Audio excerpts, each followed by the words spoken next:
Welcome back, everybody. Well, look at this sunny, bright, good hang weather day. And again, that's what's not happening on Ranching Sodak. I think we'll go and seat feels wet. Go around the pasture, next pasture, and move that middle group of cows. We're gonna start working calves here in probably 10 days or 2 weeks. But those guys, I need to move them. The other group, I think I can let them start to come back here in about a week instead of moving them farther away. Yeah, let's go do that.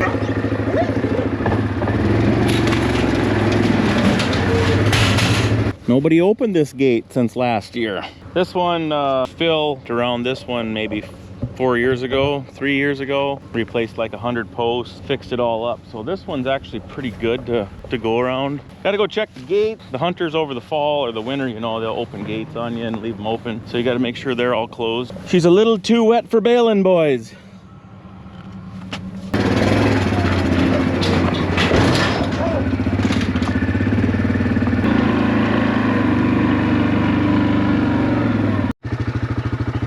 Here's the other thing you got to watch out for. Farm implement operators. See that right there? It's a brand new post. Like I said, 3 years ago, right around this corner, she got daggered by something. I suppose the sprayer, I don't know. Usually the sprayers are kind of higher though. I'm not sure what that would have been, but maybe the planter. Well, yeah, it was the planter. There's a soybean right there. They were trying to plant within a few inches of the fence. Well, they hit the post. Still hanging tough. It's not broke off totally.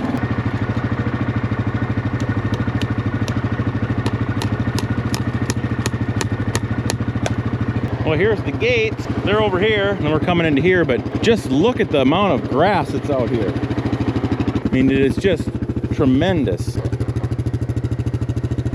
There is some alfalfa out in here. We're late in the season. It's all full bloom, lots and lots of grass, so really no chance of bloating anybody.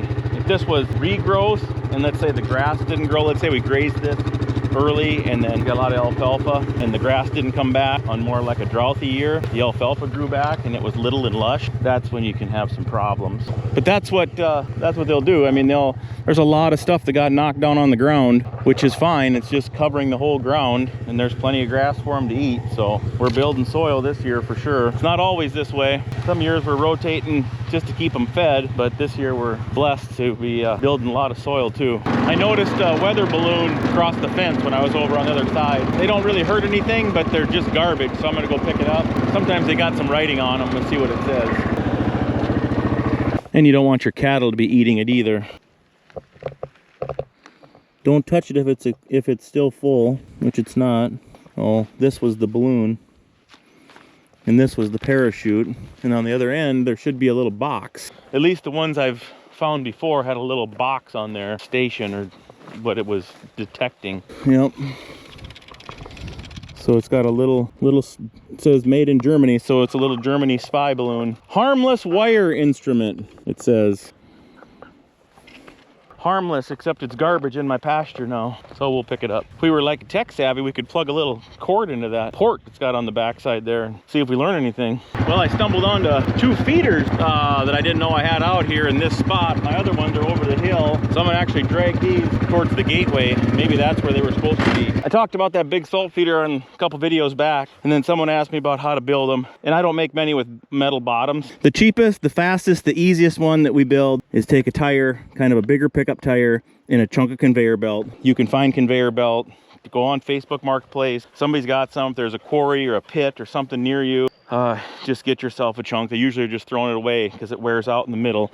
It gets real thin right here and starts getting holes in it. That's the easiest. You just drill your holes, put your bolts in, flip it over, put your nuts and bolts on, or washers on there. My dad and brother don't put this big flapper on here. They just cut a real small piece around the bead. I like to have it a little bit bigger. Well, it's free for one. This is for nothing.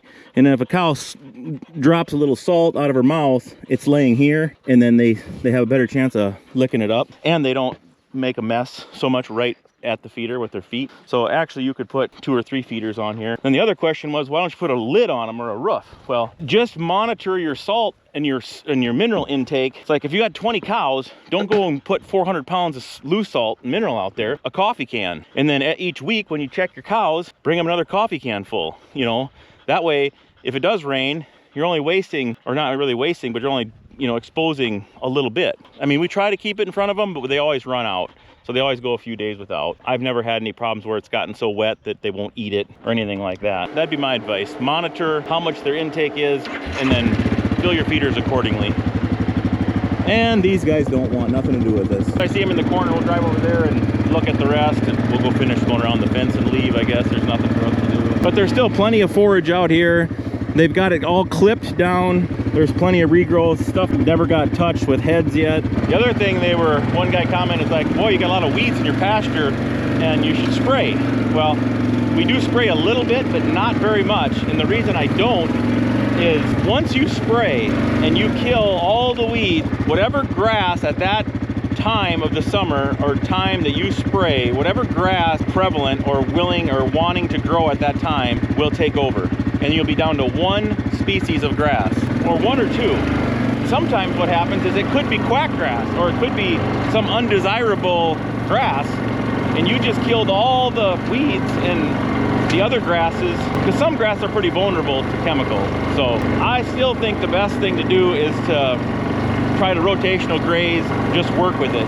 The second thing is, in this country, these hills in the wintertime, if you were to spray this, and I've done some, I've sprayed some areas, and they go back and they eat that grass right down to nothing because it's clean and it's tender and it's weak. And what'll happen is when we get snow in the wintertime, those hills will be completely barren of snow.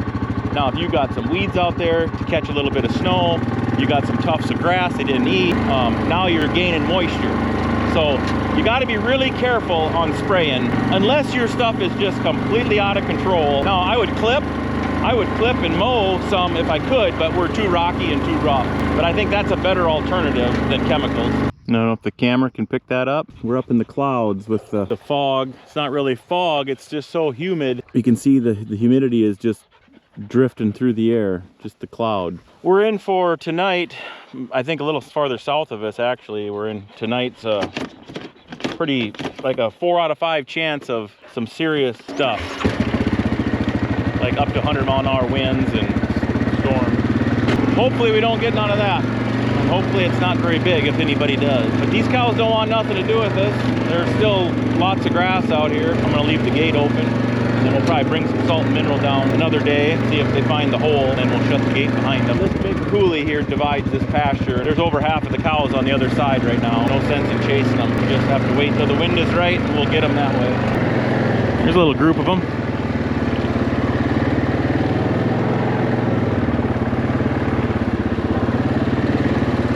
Cows are already laying down this morning, full. That's another reason why they're not willing to leave. They already were up this morning and ate, now they're laying down.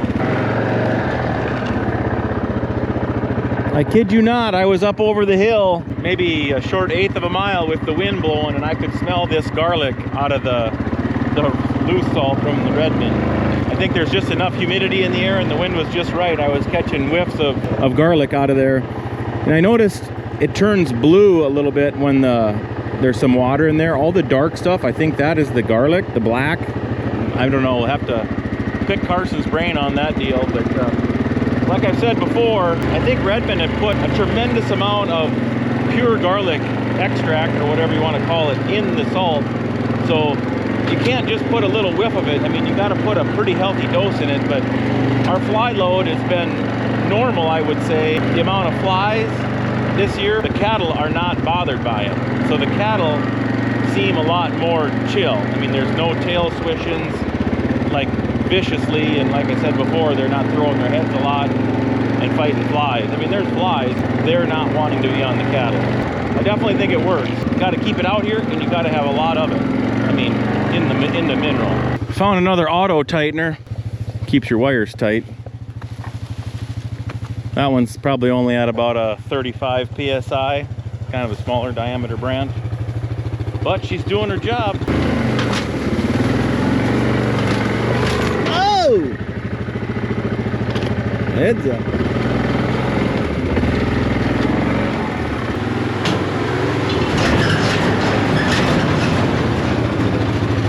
Well, I think we go rouse Sassy Pants and see if she wants to drive the semi, and we'll go gather these bales that we made, the last ones. And I don't know what else to do. It is too hot to do about anything outside, humidity wise, too wet to fence. I don't think we can pour the concrete. I talked to those guys, they need a little heads up, and it's like, well, it's Monday, so that's not much heads up. I started bucking up a little manure out there. It's so wet, the trick is there, you kind of got to go. You hate to just keep digging and digging and spinning, so I just go one time, throw it up, let that dry, and come back and then do it again. So I could probably hit these piles one more time, but you can't finish it because there again, it's too wet. Piling manure though, if you want to talk about that a little bit, it does pay to pile it, turn it one time if you can, or lift it up, pile it higher. The amount of moisture that you get out of there as far as for hauling it away, you lose a lot of the volume to get, you know, it's less hauling. But look at the old shoes. She's game to help. And I produced one barn swallow. It had its nest there, and there he is, the little rascal. He's just learning how to fly, aren't you? Oh, he's shy. I've been watching him fly out of his nest, and he flies a little bit, makes a few loops, and then he comes and he spends a lot of time in his nest. But typically these don't work because it gets too hot up in this tin. I was going to put some insulation up there to kind of keep him a little cooler, but she did raise one egg, one baby. Thanks for that update, Matt. That was wonderful. Oh! All right, we're gonna buck up a little manure, and then she's gonna come over and we'll go get that semi, and I don't know what there is for bales, maybe 60, 80, maybe 80 bales. We just gotta haul them across the road and line them up for the pickup. We'll piddle around with that. Hello? Found some exciting news while I was out here the first time. You know, we planted a whole bunch of pumpkins and such, and then I come out here and I found this. I don't think this is a pumpkin. They're pretty small leaves, but there's two plants, 2 or 3, or maybe 1.5 or something, I don't know, but that's definitely something. Cucumber, muskmelon, something. We're gonna find out what it is. But I put the bale ring over it. When we bring the cattle in here, oh, I should go in here and do a little weeding in the garden. When we bring the cattle in here, they're not gonna tromps it. But I wonder what this is. We'll find out. Well, me and ChatGPT were going back and forth, but I think it's possible it's a melon, a cantaloupe, but it's more than likely cucumbers, but we don't know. We'll find out. Epic time lapse.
Well, we got the old telly moved over here. We got to get the semi, but I think we should go look at this hay I cut when I wrecked the mower.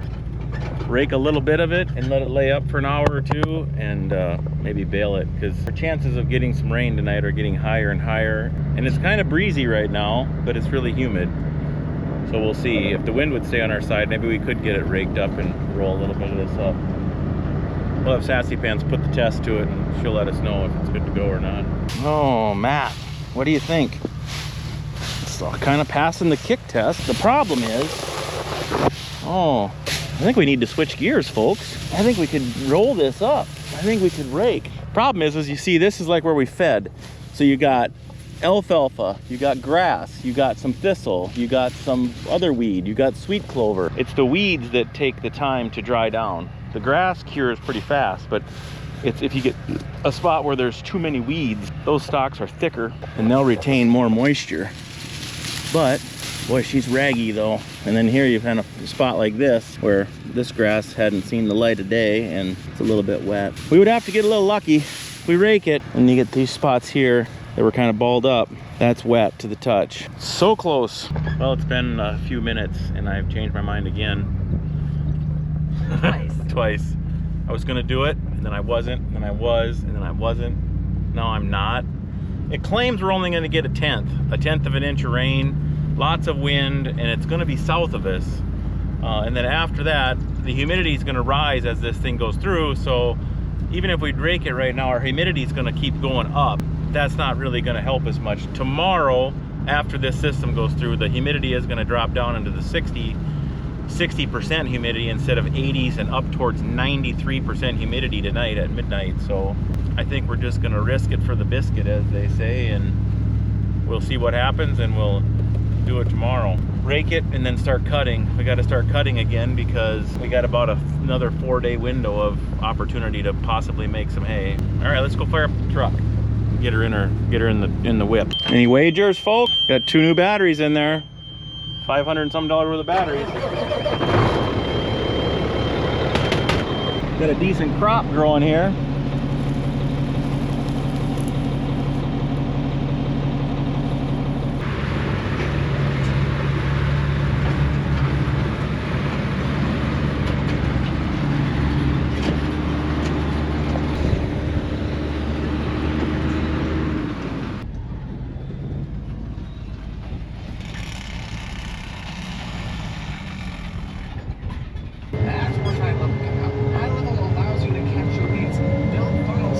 I didn't cut that there because there's some rocks up by those trees. There used to be a big rock pile and we hauled all that down for this crossing, but we need to clean those rocks up the next time the cattle got that all grazed down. I know there's a few rocks that have rolled out into this open area, but anyways, lots of stuff out here.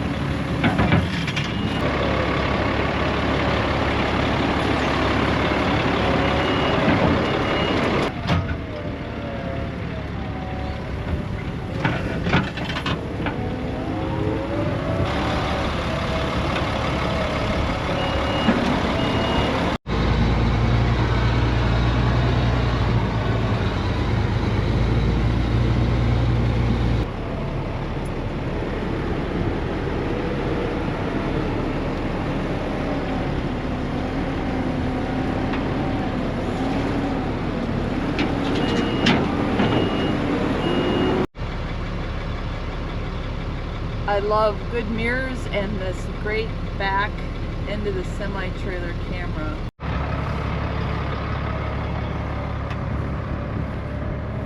Folks, I feel a raindrop.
What's that squeaking, Matt?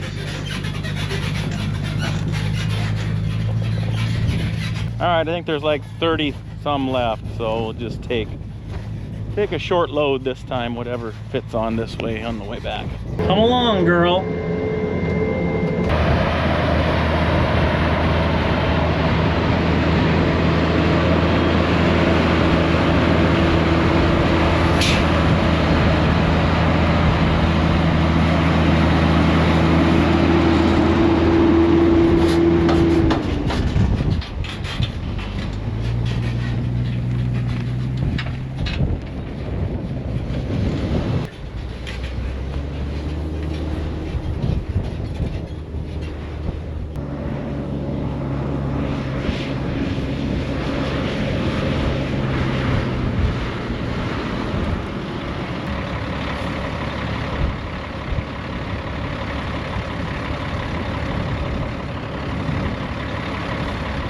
Well, that's done, but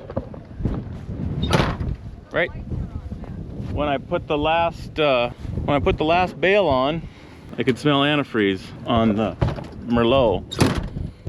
And like, a while back, the second load maybe, I heard some belt squealing, which is never a good thing, but it quit. If you know, you know. My water pump seized up and the bearing went out of that, belt stopped. Never started to overheat, but I'll go show you. Right in there. It's too hot to play with, but anyways, it was leaking out of there. It quit leaking now that I shut it off, but it looks kind of self-explanatory how to put a new water pump on there, I hope. I don't know. It's kind of weird because it's got this metal deal there. It goes all the way down. Ay, ay, ay. But I think you can no, you can't either. I think you got to do everything from right here then, Matt. You can't get at it from the straight back. The panel you could take off here, but that doesn't really gain us much. We'll have to do a little calling around and do some YouTubing. I got a pretty good Facebook group on these Merlots that they're pretty good about telling you what's up. So anyway, wow, great news. A regular water pump. Well, actually it's a Deutz 3.6. So I mean, some of these other JCBs and stuff have this same engine in it, but I'll have to find out. A little fricker. Well, I think our working part of the day is coming to an end. I bumped my little bird out of his nest, and now the moms are not happy. This is what it's come to, folks. Paying attention to my little bird instead of making hay. Well, we got them all gathered up. I'm gonna call her a day today. Hopefully this passes and we can get at her tomorrow and start doing something. Whether it's concrete or cutting, one or the other. So, thanks for tuning in. We'll catch you on the next one. Peace. Bonus footage. Sassy Pants wants me to go get old Gray put in the garage because the hail's coming. She's in charge. Hopefully this is just an insurance policy. Tucking old Gray in.